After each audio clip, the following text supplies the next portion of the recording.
As long as Iran continues to implement its nuclear-related commitments, as it is doing so far, the European Union will remain committed to the continued full and effective implementation of the nuclear deal. Europe is vying to keep the Iran nuclear deal alive after the United States withdraws from the agreement. Hello, I'm Anand Naidu, and this is The Heat.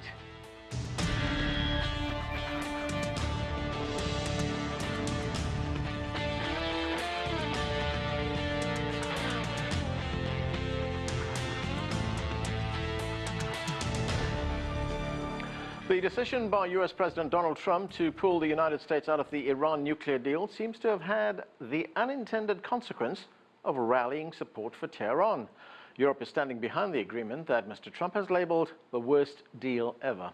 For more, we turn now to CGTN's Nathan King at the White House. And Nathan, the other signatories to the agreement say they'll stay in it despite new sanctions by the United States against Iran and the US threat of penalties for companies doing business with the Iranians. How difficult or how easy is that going to be? It's not going to be easy, but it's interesting they're saying that so quickly after the US abrogated the deal. Look, what's happening this weekend, Javad Zarif, the Iranian foreign minister, is jetting off to capitals, Beijing, Moscow, Brussels early next week, basically trying to sound out the Europeans on how they're going to do this. Look, basically the problem is the US is snapping back sanctions and, by the way, adding some more, we heard today as well. And because of its dominance in the world financial system, it's going to be very difficult for European and other companies not to comply with US sanctions, and so therefore they may be subject to sanctions themselves. The Europeans are looking potentially to try and work with the US on some sort of carve-out, but given the rhetoric coming out of Washington, that may be very difficult. So it's going to take a few days of talks, and that's why Foreign Minister Zarif is talking. And we understand that the Europeans will have some sort of coordinated policy announcement sometime next week. It's going to be a real test of wills. You know, Washington's kind of banking on or betting on the fact that Europe especially will side with the US once it realizes that its investments aren't really worth that much in Iran. But there's something much more important at stake, of course, which is the fact that this is an international agreement. Iran is complying, everyone but, of course, the US is complying. So it sets an example as well. So, Nathan, no doubt the Europeans will come under pressure. But 2 weeks ago, French President Emmanuel Macron and the German Chancellor Angela Merkel visited the White House. The same week, they tried to persuade Mr. Trump to stay in the deal. We know that that didn't work. So where does that leave relations between Europe and the US? Pretty bad. In fact, the German weekly Der Spiegel had a front cover, which I can't really describe to you on air, but it had one finger in the air with a Trump picture behind it. There's a real feeling that the transatlantic alliance is very, very strained at the moment.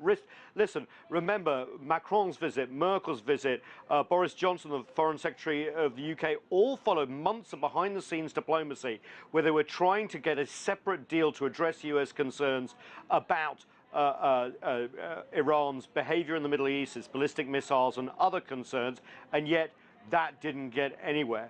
Angela Merkel expressed her frustration. Let's take a listen. It is a hard blow.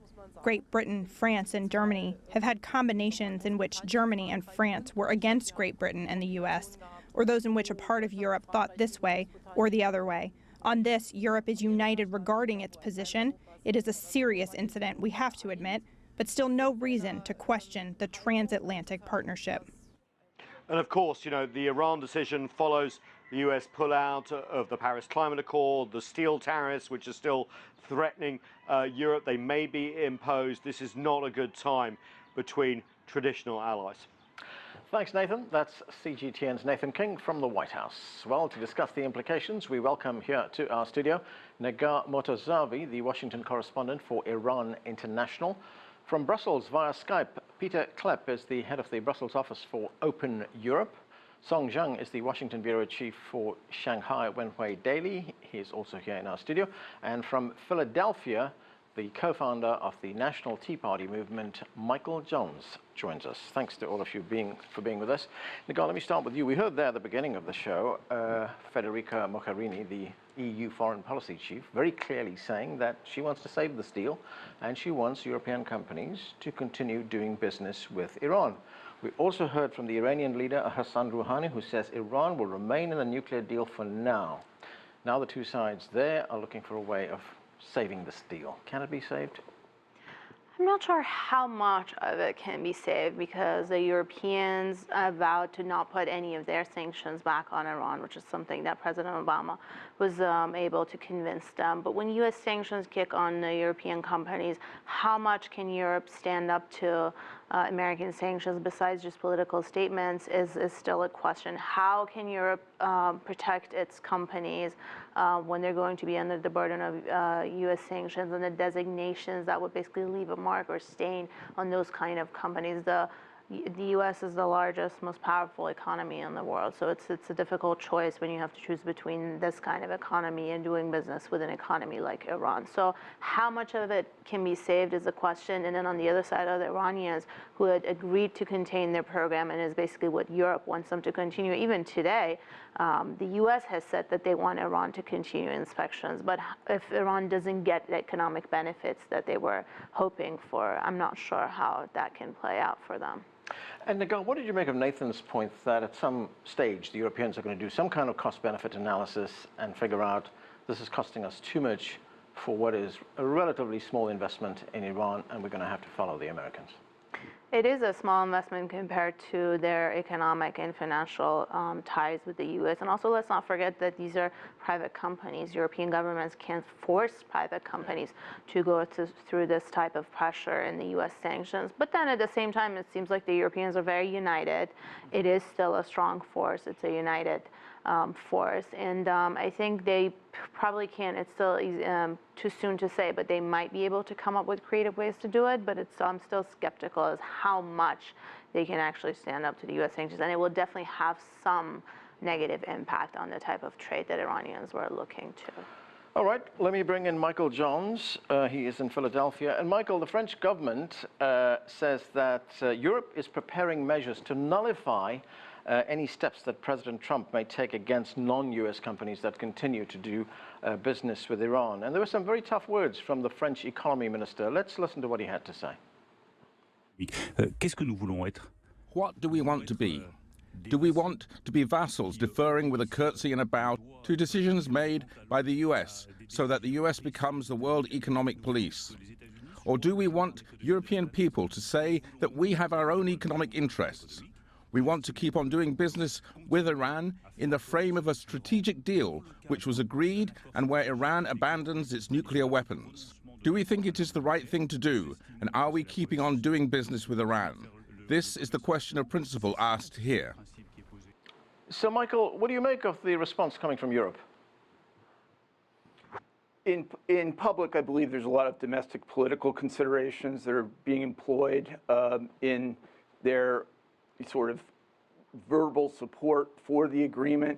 In private, I think there's a great degree of recognition that this agreement was flawed from the very beginning, including the phase-out period, including the ability of Tehran to continue its ballistic missile program, which you would never have a ballistic missile program if you didn't have an intent on developing nuclear weapons.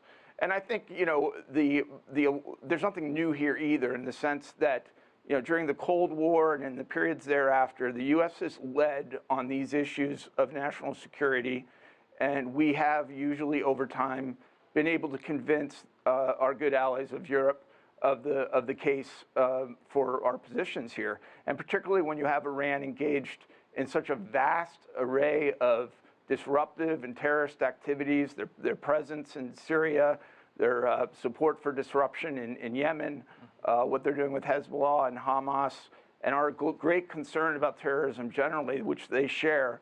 I think they will ultimately see that President Trump has made the correct decision.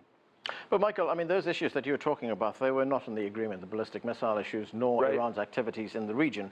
Point is, we are hearing the Europeans declare a very public dispute with Donald Trump right now. Well, I mean, and I think, to the President Trump's credit, this is one of the complexities of having these multinational agreements, is that it's always very difficult to bring around any degree of consensus among such a large number of countries. And that's certainly one of the issues that's at play right here. Okay, let me go to Pieter. But I do think Europe shares our concern about this. There are objective findings as it relates to Iran's engagement in nuclear weapons development. In addition, and while it's true that these ongoing terrorist activities are not part of the agreement, there was an expectation that this agreement was going to lead to some degree of improvement in our relationship with Iran, which it clearly is not. All right, let me go to Pieter Cleppe. He's in Brussels. Pieter, what's the view from Europe? Can Europe come up with a mechanism or mechanisms to save the deal, fulfill all the conditions that were put down in that agreement, which is known as the JCPOA? Well, Europe is going to try to square the circle, but I don't think there's all that much hope for this deal to basically remain as it is. I think the renegotiation has really started, and it's possible that maybe we will have a deal with the US, with Iran at some point. We've seen in other cases that President Trump has been showing willingness to compromise. Now, in terms of compensating the companies, the German government has just made clear that it has no ability whatsoever to compensate German companies. So I think that is pretty clear. Despite the rhetoric, Europe is really trying to minimize the damage of the sanctions. France would apparently have been going it alone even to the US, trying to get exemptions only for French companies. So I think that's where we are. This is very much realpolitik. And as a previous speaker said, I think also in Europe there is an admission that this isn't the perfect deal. Many people question whether a better deal is possible, but I don't think European capitals would regret if the outcome of all of this is a better deal, but maybe that's a little optimistic, of course. Zhang, of course, it's not just the Europeans and the United States that signed this deal. China also signed this deal. China is a permanent member of the UN Security Council. What's the Chinese response to what's going on? I think China was very much shocked. And this JCPOA is a joint effort by different parties, including America, European countries, and also China. China played a very key role to convince Iranian government. And we share similar opinions with Europeans and even America, believing that this is not a perfect deal, but it works. And we may need some extra agreements with Iranians, but it's much better to keep it intact. But this is happening, and I think China is feeling surprised. And but we are hoping different parties can reach a new Iran deal, but that looks to be very difficult for me, because Mr. Trump is not only asking for a deal including this Iran nuclear capacity. He's also talking about this missile issue and also even expansionism of Iranian government in the Middle East. I think that's too much for Iranian government. That's going to be. And of course, if there are new negotiations, the Iranians would have to agree. Yes. And I don't see the possibility at this moment. Negar, what are the options left for the Iranians right now? Could they possibly restart the nuclear program? Well, I think it will be very difficult because the way they scale it back, they basically got rid of certain material. They had to ship it outside the country. They had to close down certain locations and basically destroy certain equipment. So it's not a snapback, basically, like the U.S. sanctions that the president could just sign on the same day. But could they resume it? Yes, they can. They can resume enriching at a higher level, and they can just make it, get rid of the inspections regime from the international community and make all kinds of activities as far as the nuclear agreement and the nuclear program. But that is not a very good option for Iran. This is not what Iranians are looking into, to not get economic benefits and just resume the nuclear program. So I think that would just be a lose-lose situation for the Iranians and also for the international community. Since the agreement was signed, Negar, have there been significant benefits for Iran by signing that deal? Because we've heard of many instances where companies have been hesitant to invest in Iran because they don't know what's going to happen next. And we've seen what's happened next. The U.S. has pulled out of the deal. Exactly. The uncertainty that has been created by President Trump definitely had a toll. But the Iranians did see some benefit, not as much as they were expected, and they were promised. It was a little bit maybe overpromised even by the camp of President Rouhani. But investment had already started. European companies were looking back at Iran. Some did sign new deals. The aviation deals, those are very big issues for Iranians. A very aging fleet of aircraft, and the fact that the Iranians were going to get aircraft from Airbus and even Boeing was major news to people of all socio-political classes of life, because everybody has to ride airplanes. So the era of post-deal and post-sanctions was definitely better than it was before. Not as much as Iranians expected, but it was better, and it was more hopeful coming along to the future. Michael Johns, when we heard that statement from the Iranian leader Hassan Rouhani saying that Iran will remain in the nuclear deal, he also said for now there is a possibility that Iran could restart its nuclear program. And there have been some very somber, very dark warnings from President Trump on what the United States would do if that happens. Would the United States go to war, do you think, if the Iranians restart their program? The position of the United States, has been consistent throughout, and it's consistent with what President Trump's campaign pledges were all the way back to 2015, and that is Iran cannot be allowed to develop a nuclear weapons program.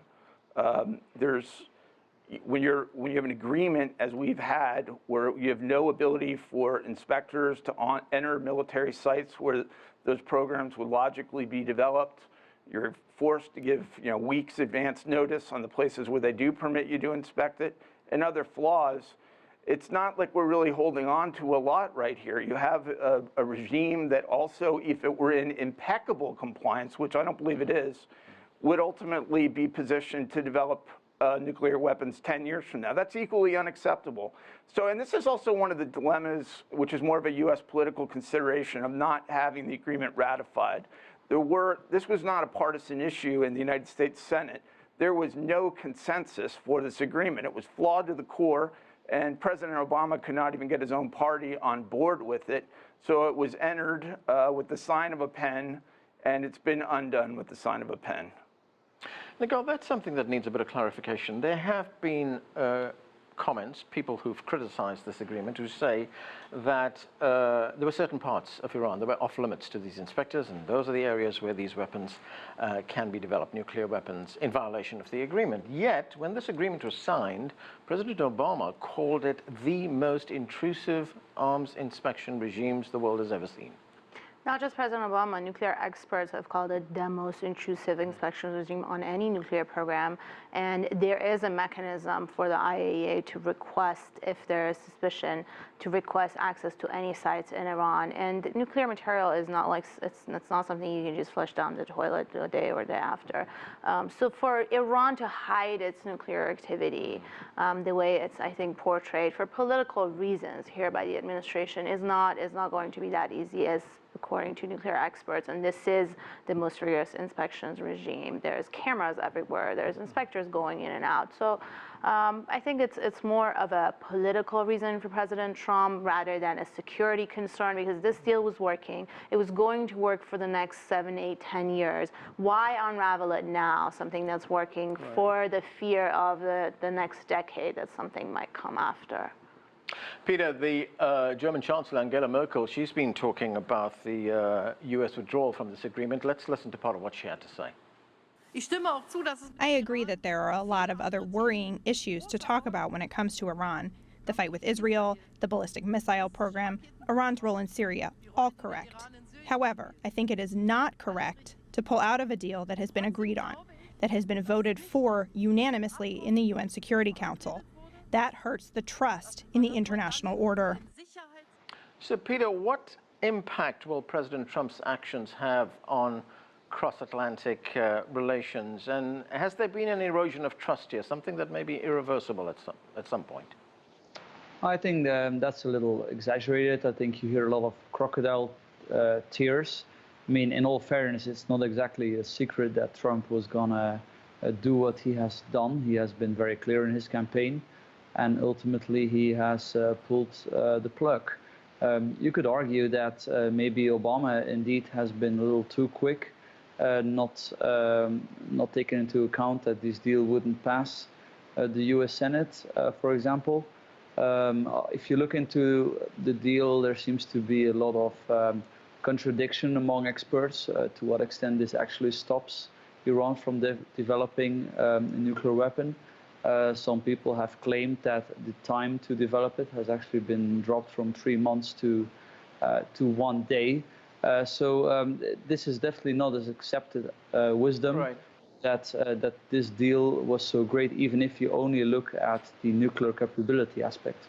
But Pieter, there has been a lot of criticism of President Obama. I mean, many people say that he accomplished this deal through, I guess, what is it, presidential fiat, rather than there being any kind of national consensus in the United States through Congress.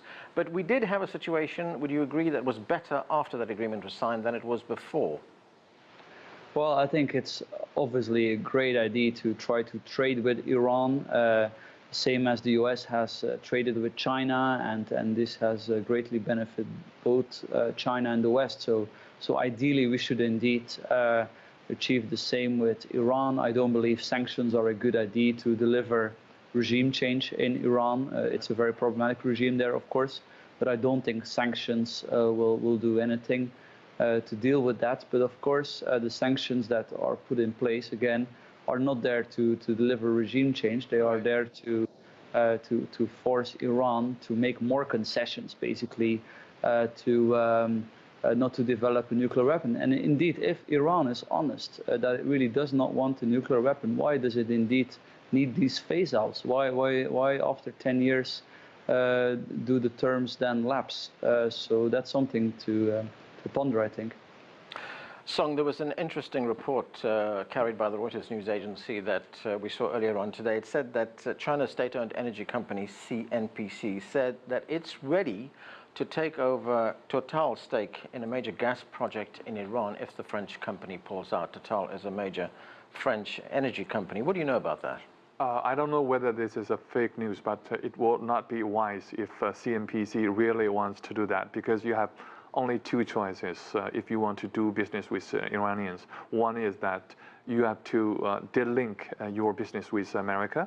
Another option is that you need an exemption from U.S. government not to sanction your company. I don't think this is going to happen. So I think for Chinese companies, I think they have no other choices but to back up from Iranian market. We have already seen this Chinese IT company, ZTE. They had some deals with Iranian government. Later, they got sanctioned by U.S. government. They are now not functioning. So I think other Chinese companies should be very careful. Let us hope there will be a new deal within 180 days. But otherwise, it's a bad idea. Michael Johns, what do you make of these so-called secondary sanctions? You know, sanctions that will be focused and directed at companies that operate and are based in allied countries. Well, Iran, of course, is the largest state sponsor of terrorism in the world. Affording them additional financial resources is not particularly wise at this point, as long as they're going to continue down that path. Now, it was a sort of interesting question when this agreement was signed as to whether they might change their ways, whether this, in fact, would indicate, you know, a new spirit of goodwill potentially, and we would see them curtailing some of those activities. That clearly has not happened. And in fact, the billions of dollars that were released by the United States to Iran were not utilized for the purposes of development or for the benefit of the people of Iran. They were, you know, essentially siphoned off by this unelected leadership and by and into terrorist and aggressive destabilizing activities in the region. Right, but and that's a very, I think honestly, that's a very ominous factor as it relates to their intentions. All right, to be fair, Michael, that money was Iran's money that was returned to them. But I want to move... It was the Shah's, it wasn't theirs. Okay, I want to move on to something else, and that is another nuclear issue that we've seen in the news recently. And Zhang, I'm going to ask you about this. That's, of course, the talks that are going to take place between President Trump and the North Korean leader Kim Jong-un. We have a place, we have a date, Singapore, June 12th. Kim Jong-un, in fact, had a meeting with the Chinese president, Xi Jinping, just a few days ago. What are Chinese hopes for this summit? I think China hopes to see a very positive first step between North Korea and America, but here now I don't feel very optimistic on this issue because I think Kim came to China to meet President Xi with a reason, and he is having some difficulty to deal with US side before the summit, and I think US is putting a lot of very hawkish demands for North Korea to agree, and I keep hearing that President Trump said I can come to Pyongyang with a condition. You have to give a lot of compromise, and I don't think Kim is ready to accept that. So finally, the two countries, the two leaders, agreed to come to Singapore. That's a sign. The negotiation here now is not that much optimistic, but China is hopeful it can have a good start. Negar, what is your view? Do you think any deal with North Korea on the nuclear issue is going to be made that much more difficult now, seeing that President Trump has violated the deal with the Iranians? I think so, depending on how serious the leader of North Korea is, which is still a question, and how serious President Trump is, because these kind of negotiations and deals are not easy. The one with the JCPOA in Iran took 2 years of back and forth with 6 foreign ministers. So it is going to be a very difficult and rigorous effort. It needs a lot of principle and structure, but looking at as being North Korea, looking at Iran and the U.S., seeing that Iran has abided by its end of agreement and the U.S. still violated its commitments, how confident would that make you in entering another agreement with the U.S. administration, thinking the next president could just come and violate it or exit it, however you want to call it? But I think it would make it more difficult. Okay, Michael, I've got very little time, about 40 seconds. I want your view on this. How much of a risk is this meeting for President Trump? I don't think much, because I think the objective of the meeting has been clearly established, and that is to denuclearize the Korean Peninsula. So the President Trump arrives there, and I think quickly gets into the question of how and when do we begin, removing this nuclear program from North Korea. We have experience in doing that, and they're either going to be sincere in following through or they won't. And I think this has ultimately validated all the positions that Trump supporters have had from the very beginning, that strength was ultimately the solution to peace in Korea. And we're going to have to leave it there. Thanks to all of you for being with us. That is it for this edition of The Heat, but the conversation continues online. Join us on CGTN America's Facebook page to comment on this or any other show, or chat with us on Twitter at CGTN America. I'm Anand Naidu in Washington, D.C. Thanks for being with us.